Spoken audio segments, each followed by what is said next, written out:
আজকে গরুমারাতে আমাদের third day, but আমরা আজকে গরুমারা থেকে চলে যাচ্ছি। গরুমারা থেকে আমরা আজকে জলদাপাড়ার উদ্দেশ্যে রওনা দেবো। একটু পরেই আমাদের গাড়ি এসে গেছে, ব্রেকফাস্ট করে রওনা দেবো। গিয়ে আজকে আমাদের বিকেলবেলা জঙ্গল সাফারি ওখানে বুক করা আছে।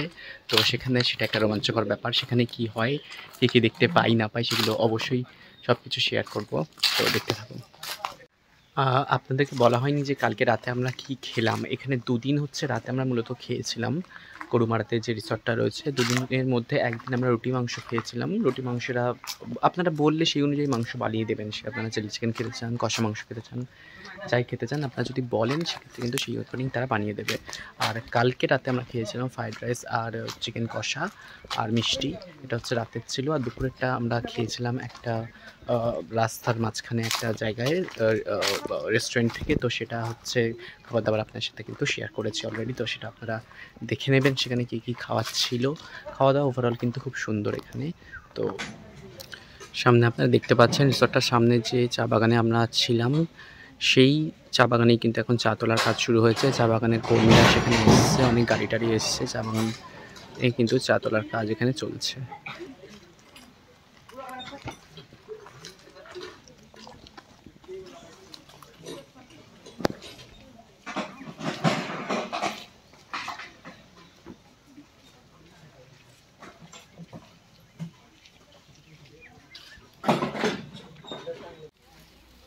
মায়ার ফটোটা দেখা যাচ্ছে না।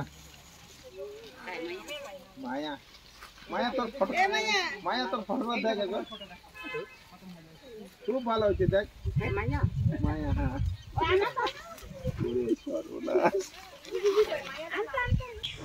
জলদাপাড়া যাওয়ার পথে একটা টাইগার রেস্কিউ সেন্টার পড়ে। সেই টাইগার রেস্কিউ সেন্টারটা হচ্ছে সাউথ ফাইবারি টাইগার রেস্কিউ সেন্টার। সেটার মধ্যে দিয়েই যাচ্ছি। এই হলো তার ভিতরটা।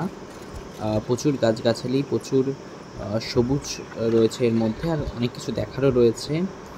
আর 20 থেকে 22খানা বাঘ কিন্তু ওখানে রেস্কিউ করা ছিল। আমরা যখন যাই তো আমরা সেগুলোকে অনেক দূর থেকে দেখতে পেয়েছিলাম।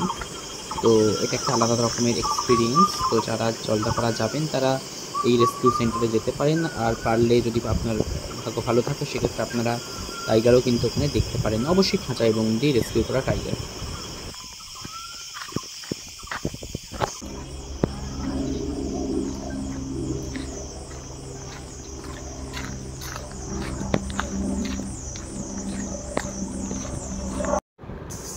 জঙ্গলটা আপনারা দেখতে পাচ্ছেন, খুবই গভীর জঙ্গল আর প্রচুর গাছগাছালি। ভিতরে কিন্তু প্রচুর ভয়ও আপনার লাগবে, বাট খুব সুন্দর।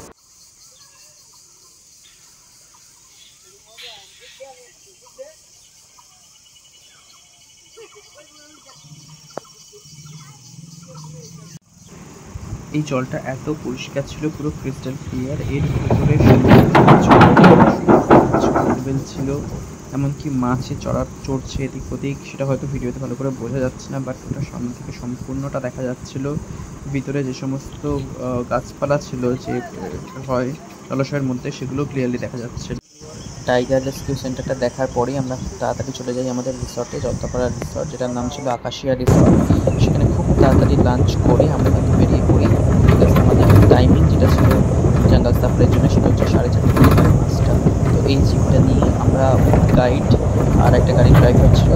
তো আমরা বেরিয়ে পড়ি কিন্তু জঙ্গল সাফারির জন্য, জলদাপাড়া জঙ্গল সাফারি।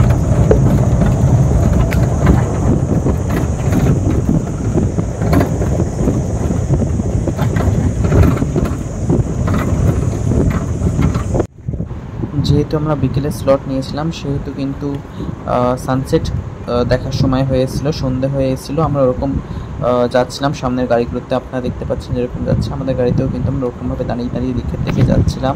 চারদিকের দৃশ্য অপূর্ব, সঙ্গে সানসেট হচ্ছে এক অদ্ভুত মনোরম দৃশ্য কিন্তু আমরা দেখছিলাম, উপভোগ করছিলাম। খুবই ভালো লাগছিল।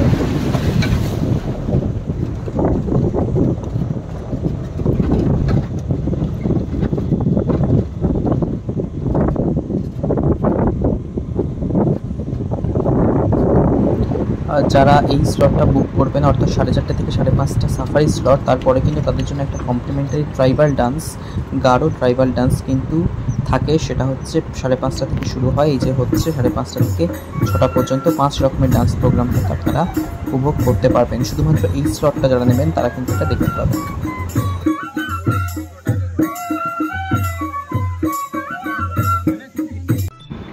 জলদাপাড়া জঙ্গল সাফারিতে আমরা বেশ কিছু ফটো তুলেছিলাম, তো সেই ফটোগুলো কিন্তু এখানে অ্যাটাচ করে দিলাম। ফটোগুলো ক্যামেরাতে তোলা হয়েছিল, তো ফটোগুলো কেমন এসছে কী এসছে আপনারা একটু দেখুন। অ্যানিম্যালগুলো দেখুন আমরা কী কী অ্যানিম্যাল দেখতে পেয়েছিলাম।